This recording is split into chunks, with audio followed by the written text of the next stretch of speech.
Hey guys, welcome back to the channel. Ross here, and welcome to another episode of Ultimate General Civil War. We can see we're in the Western campaign right now: Kentucky, Tennessee, Alabama, Georgia, and it's the 1862 campaign.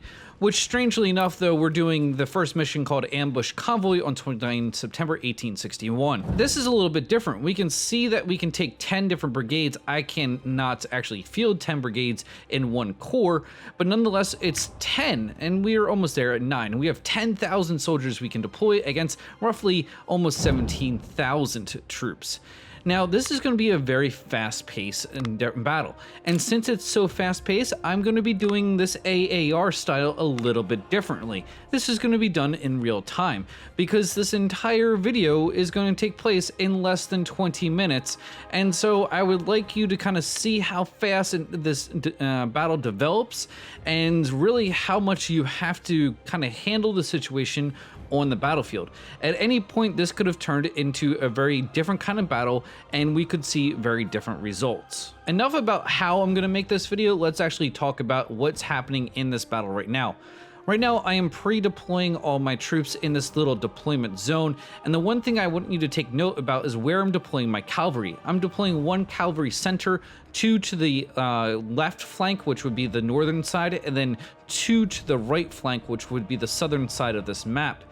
The artillery I'm putting into the center, as well as I'm putting the infantry kind of 2 left, 2 right, and then 1 center, again following on that idea.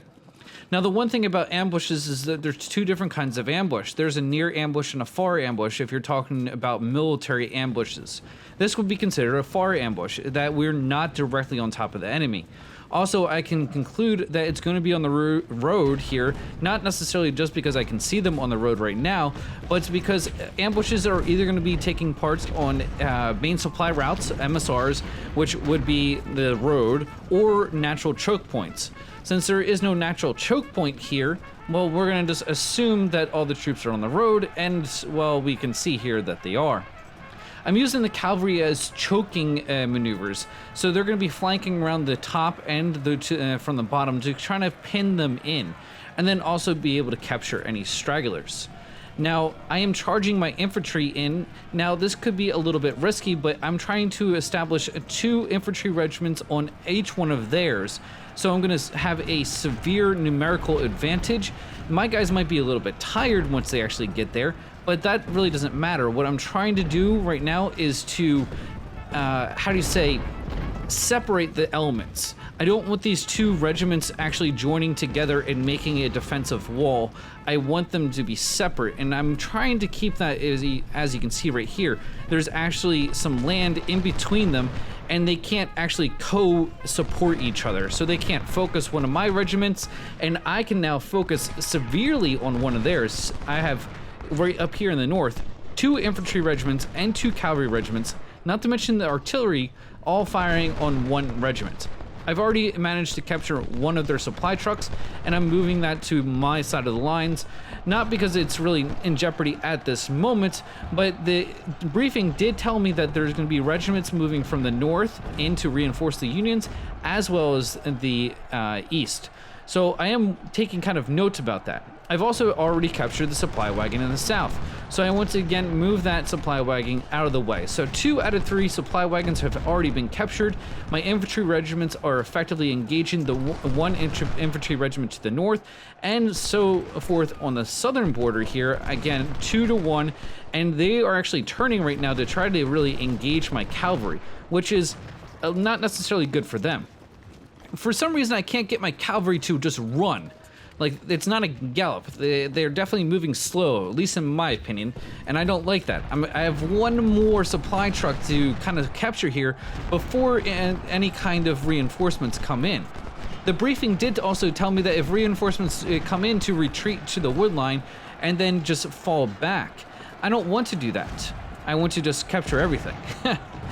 We can see here that Robinson unit, the regiment to the north, is definitely failing right now. We can see that blinking blue light as I have multiple units charging from multiple different directions. They have gone down to 1,500, down to 1,100. We also have another infantry regiment down to the south. They have now been captured. So not only have I captured all 3 supply wagons, but now I have actually captured one of the infantry regiments itself. When you capture an infantry regiment, well, you want to tell them retreat, but nonetheless, here we can see 3,000 infantry they deployed. I deployed 6,000, so they didn't even get to deploy their other 13,000 troops. I also had 3,000 cavalry that deployed. I lost 150 cavalry and 41 infantry, and I killed 1,100. But I captured 2,200. That entire missing, that's actually a captured element. So not too shabby, if I say so myself. We can see right here, my cavalry, 302 kills to 25, 179 to 26, 154 to 11, 143 to 88. But somehow, I still had a lieutenant general wounded. It might be all that charging, but we can look at all the supplies. Now, the only sucky thing about these supplies is they don't actually go directly into your money, which is really sucky at the end of this battle. We can see I'm at the max of 25,000, and you can see here I've exchanged 2,200 prisoners for only 1,000, and it seems that 1,000 additional recruits is your limit. So it doesn't matter if you capture like 1,000 even, or if you capture 3,000, you're only going to get 1,000 extra. Yes, sir. And also, I really do believe that all that extra money that I captured in supplies did not go into my money fund. I could be wrong about that. I really don't know. Yes, sir. Now, another thing that I always have to talk about is this function right here in the game, is actually increasing all your regiments. Using veterans, it actually improves your regiments. It gives all these little extra stats. As you see, as I increase the veterans, they also increase the stats on that right side of the screen. But they cost an epic shit ton. Right now, I'm just trying to get them all back to 1,500 to see where I am with my money. Since I have money, now I'm trying to look about what weapons I can actually trade out.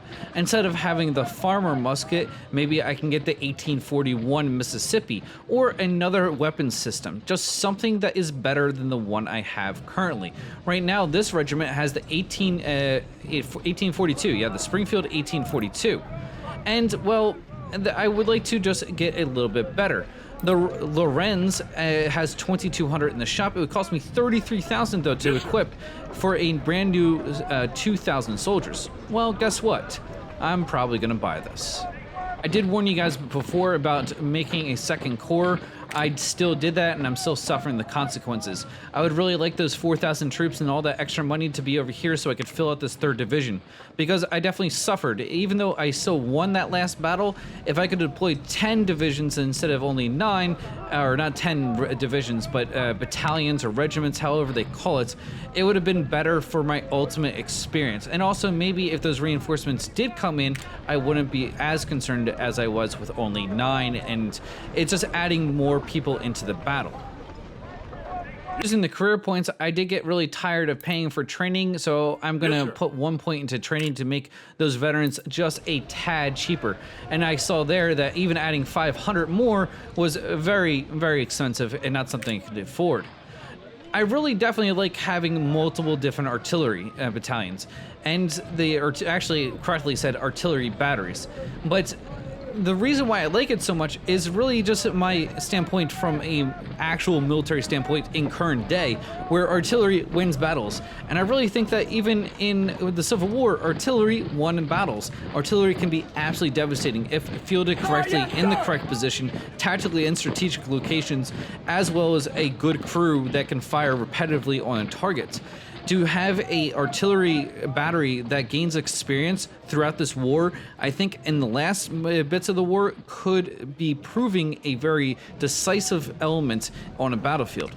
If you have maybe 2 really experienced regiments plus a very experienced artillery battery holding a key position, I think they could probably lock it down against a very numerically superior enemy. With that in mind, I'm actually going to use this last bit of money and also some captured supplies to actually put the 12-pounder Napoleons onto the field.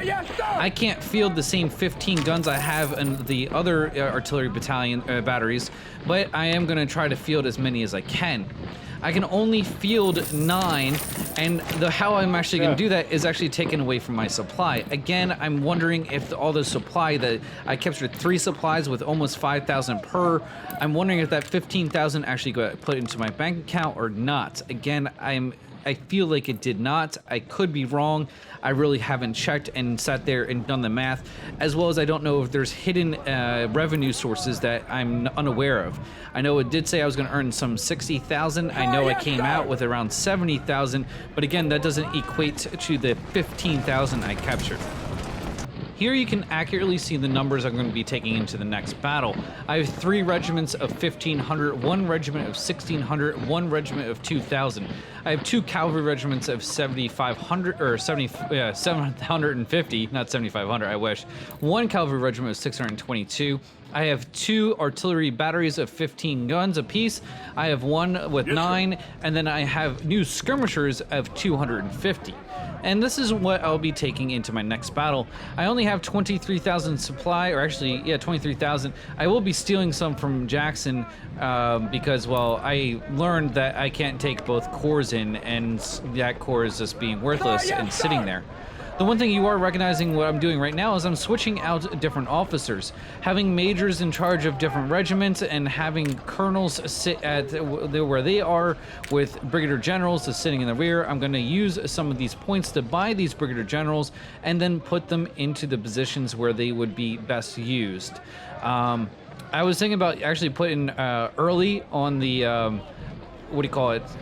The cavalry, just like I put Stuart on cavalry, but I learned also that they're probably best served at the higher headquarters and not necessarily the regimental headquarters. Now, today's episode's really quick, but it's a quick ambush. But our next battle will be Stay Alert. It's a defensive position on a railroad junction. As always, though, I'm the Flying Ross, and I'll check you guys next time.